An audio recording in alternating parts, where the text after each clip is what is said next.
Indy. Welcome to Mogul. Today we're bringing you a Stranger Things build. You guessed it, we're making the Demogorgon. Oh my god, oh my god!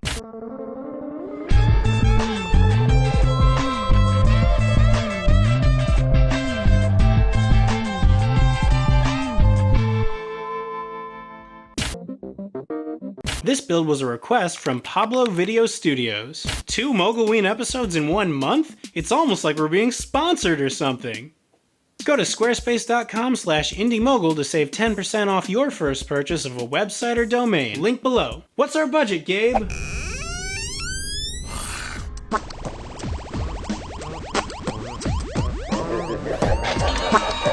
For this build, I use duct tape, tinfoil, cereal box cardboard, EVA foam, liquid latex, Flexidip, paint, tissues, cutting tools, sanding tools, a heat gun, hot glue, contact cement, sponge brushes, safety gear, and lazy Susans. Normally this sort of mask can be made by taking a cast of the actor's head, then sculpting over that in clay, then painting over that in layer after layer of liquid latex. However, we don't have time for that, so break out the duct tape and floor mats.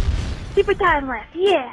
First I wrap myself in foil, then duct tape, super comfortable. Doesn't look weird at all. Nope. Then I cut it off, and I drew lines on half of it with subtle crosshatch marks every 2 or 3 inches. Then I cut it up into these 4 strips. I meant this to be perfectly halfway, but I think it's a little more than halfway, so I may not have to duplicate that front strip, but let's just see where this goes. Everywhere there is a Sharpie crosshatch mark, I cut that out with a razor pen. Transfer them onto cereal boxes because I'm out of transfer paper. And then I cut them out. I used these as stencils and transfer them onto foam, making sure that the knife was exactly 90 degrees straight up and down. The pattern I cut is for the left side, so to get the right side, I just flipped it over. I used 3 sheets of foam in total for this build, which is super convenient because they come in packs of 4 usually. I think this is another build that would have benefited from that thin EVA foam rolls that I mentioned in the Pickle Rick build, but I cannot for the life of me find it. Probably find it on Amazon. Amazon, please sponsor us. Once all the pieces were cut out, I heat formed them with the heat guns. I labeled all the pieces so that I would know what order they would go in. I contact cemented all the parts together. If you're doing this build Halloween day though, just use hot glue. It'd be way less of a hassle. As you're gluing, try to line up the hash marks. I held off on those middle pieces for a while because I thought that both of them together might make the thing too wide, but I ended up needing them after all. So, when they were securely in place, I cut this triangular lower mandible. I did a quick pass with the heat gun just to help it reform itself, because sometimes when you heat form 2 identical pieces, they'll come out a little bit different just because you can't possibly fold it and stretch it in exactly the same way, and this just helps make it less lumpy, you know? For the head pattern, I used this terrible template that I made a while back, which I pulled from a craft store styrofoam dummy head. You know, the ones that are smaller than any normal human head. And I was all like, okay, so this is obviously going to be way too small, but the foam is going to add a 1/4 inch, so if I make it an extra 1/2 inch bigger in every direction, that'll make up for it. And I was totally wrong. It still wasn't enough, so I'm adding an extra 1/2 inch on top of that in the hopes that it comes out somewhat close to something that'll fit. Oh, so when I heat form these, I place them in a bucket and a bowl until they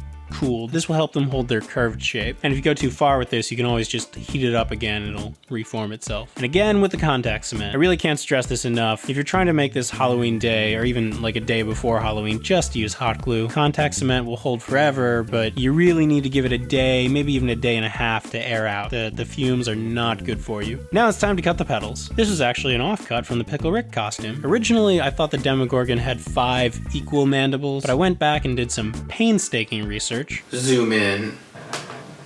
Enhance.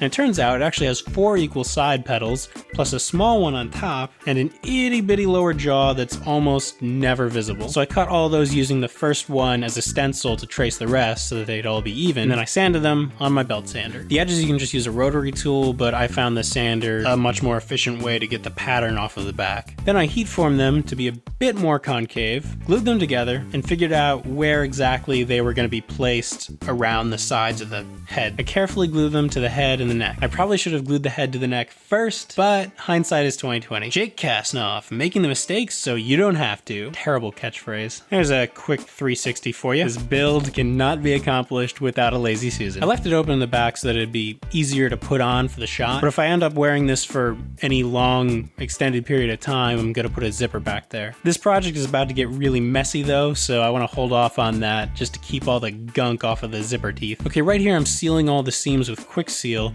which is a flexible filler material, but that turned out to be totally unnecessary for all but the very front of the costume, because all those other seam lines ended up being covered up later. So yay, here's some time that I wasted. Alright, here comes the messy part. Lovely. What I'm trying to do here is hide all the chunky 90-degree angles by fleshing them out with stuffing, saran wrap, and liquid latex. Starting with some very expired liquid latex that I bought 6 years ago. That looks awful. So I decided to coat all the smooth surfaces with fresh liquid latex, and then come back to it after it dried. In the meantime, I made the opening look a bit more like a mouth and less like a helmet faceplate opening, and cut a million freaking teeth. Even that wasn't enough, by the way, but it was a start. Slowly but surely, I glued in all the teeth. So many teeth. These were cut from white and beige floor mats, but some of them were cut from thin sheets of white craft foam, which you can find at any craft store for like $1 a sheet. Don't even waste your time searching for white EVA foam. Just buy a $1 sheet of craft foam, and that'll be enough for all the teeth in this entire costume. First, I did the inner mouth, which is the top of the esophagus. Then I did the edges of the petals. Those red spots are where I was testing the Flexidip to see how well it would show up. Flexidip is essentially the same as Plastidip, but the foam was just absorbing it. So I decided to focus on the teeth for now. There seemed to be clusters of teeth inside the petals in addition to the edges, so I added those as well. Once all the teeth were attached, I went back to trying to make the surface look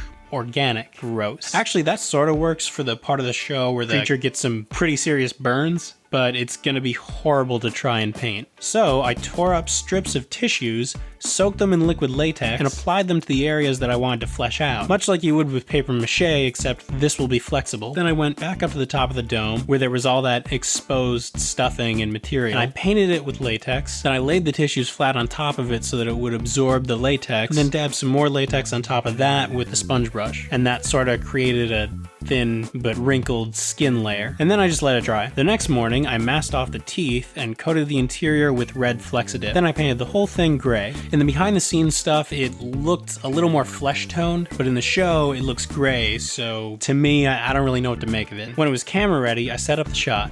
I wore a green mask to key out my face, and I used eye bolts and fishing line to control the mandibles in that shot. If you want to walk around on Halloween night with all the petals stuck open, then you can embed coat hanger wire inside of them to get them to hold that open, roaring shape. Alright, I'm actually pretty proud of this DIY. Of course, if I had an unlimited budget and more than a week to work on this, then I would have gone the full bodysuit, silicone creature with motorized mandibles route, and I'd hired Doug Jones as the guy inside the suit, because you gotta have Doug Jones. You ever think that that guy's an alien? But I'm not sure how helpful that'd be for people trying to make a Halloween costume on a DIY budget. All in all, I give this build an 8 out of 10. Thanks for watching, everybody. If you enjoyed this video, be sure to like and subscribe, and remember to let us know what movie props you want to see us make down in comments below. Sponsor time! Once again, special thanks to Squarespace for sponsoring these episodes and allowing us to make them bigger and better. Use Squarespace to design a website that's unique to you and your needs. And when you're ready to launch, go to squarespace.com/IndyMogul for 10% off your first purchase of a domain or website. There's even a free trial and 24/7 customer support. Alright, that was fun. I'm gonna go watch season 2.